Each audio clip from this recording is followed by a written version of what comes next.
Good afternoon, everyone. My name is Kyle Lopez. I'm presenting a presentation on aging and how it kind of affects the workplace and what the workplace can do to kind of get acclimated to these aging workers and how these aging workers can be accounted for and treated with respect. I'm going to talk about some myths, some misconceptions, and what we can do as a whole to kind of make these changes that would not just help the employee, but the employers as well. First of all, what is aging? According to Britannica, aging is the progressive physiological changes in an organism that leads to senescence or decline of biological functions and of the organism's ability to adapt to metabolic stress. Aging is something that will happen to all of us. The workplace is somewhere that will face some challenges getting acclimated with this process. The aging workforce has a lot of myths that hover around them, while there are also other issues to be addressed as well. These truths, myths, and the ability to examine them and perhaps even address them exist. According to the CDC, aging is a process experienced by all workers throughout their life. Although there is no consistency on the age at which workers are considered older workers, the aging workforce phenomenon is real. For many older adults, work is increasingly an important avenue to economic security, enhanced social interaction, and improved quality of life. According to the U.S. Bureau of Labor Statistics, in 2021, nearly 1 in 4 American workers was age 55 or older. Moreover, labor force participation rates for workers age 55 and older are projected to increase through 2030, while participation rates for those in younger and middle age groups are projected to remain relatively level or decline.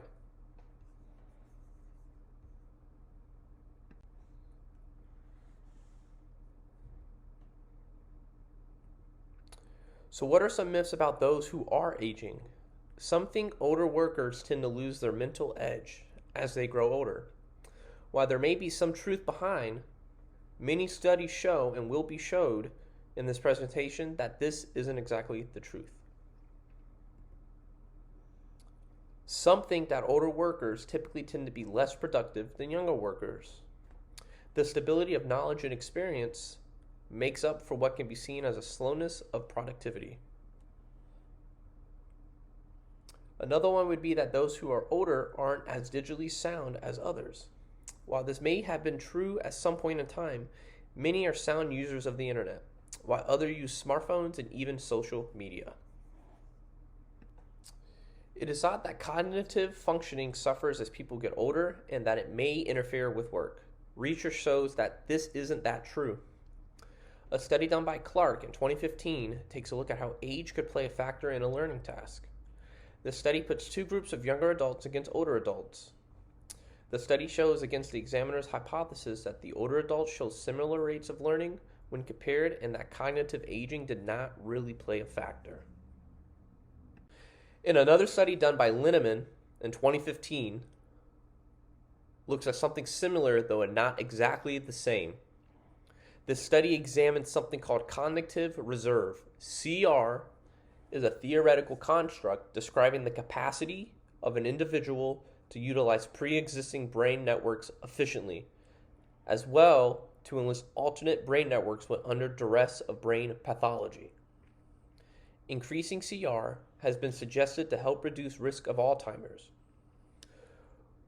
Alzheimer's is something that people and employers may be concerned about. This study uses over 500 adults over the age range of 50 to 79, two groups, an intervention group and a control group. The intervention group is the group that is attending at least part-time university for 12-month spans, while the control group isn't. The group of researchers' hypothesis is that those in the intervention group will have a higher CR increase when compared to the control group. These hypotheses were correct. But something interesting is that both groups showed an increase of CR over the couple year span of the study. Not just can those who are older learn, but they learn at a higher rate when presented with higher education as well. There are some areas of concern, though. The workplace doesn't want to lose its older workers, and there are some valid concerns that may lead to some issues. Health concerns is a big one. Though this can vary greatly from person to person, arthritis is one that could lead to issues while in the workplace itself. Another area of concern is workers retiring. Some may want to retire early, and retaining them may present a challenge. Businesses do not want to lose these seasoned and highly trained and experienced workers.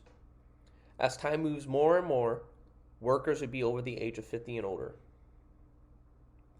Technology concerns still linger, and for most issues presented, ageism may play a factor, and we must be aware of this combat biases.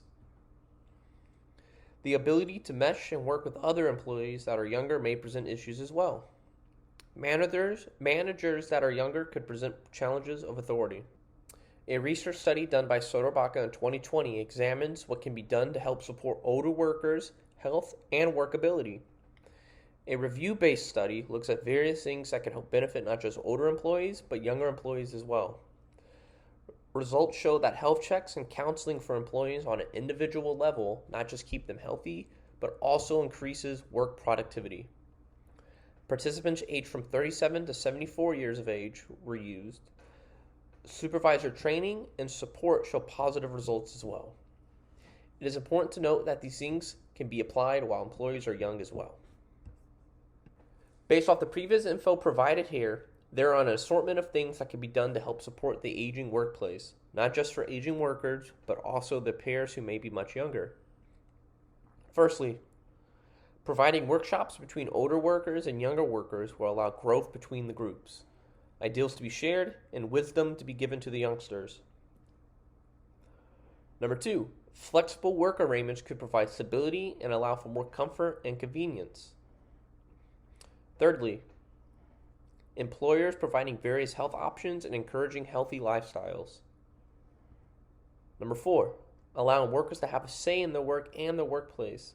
This could be type of work or the schedule. And number 5,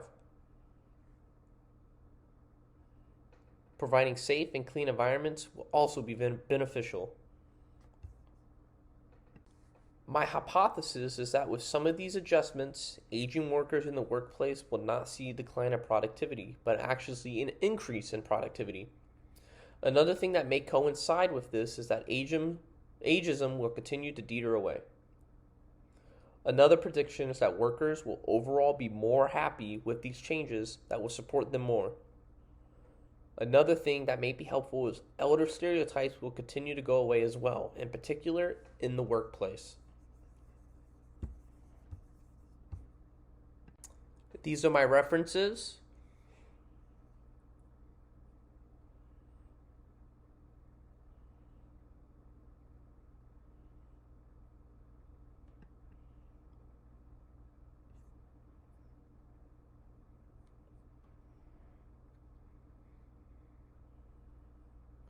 Thank you for viewing. Thank you for listening. If you have any feedback, please let me know. Thank you.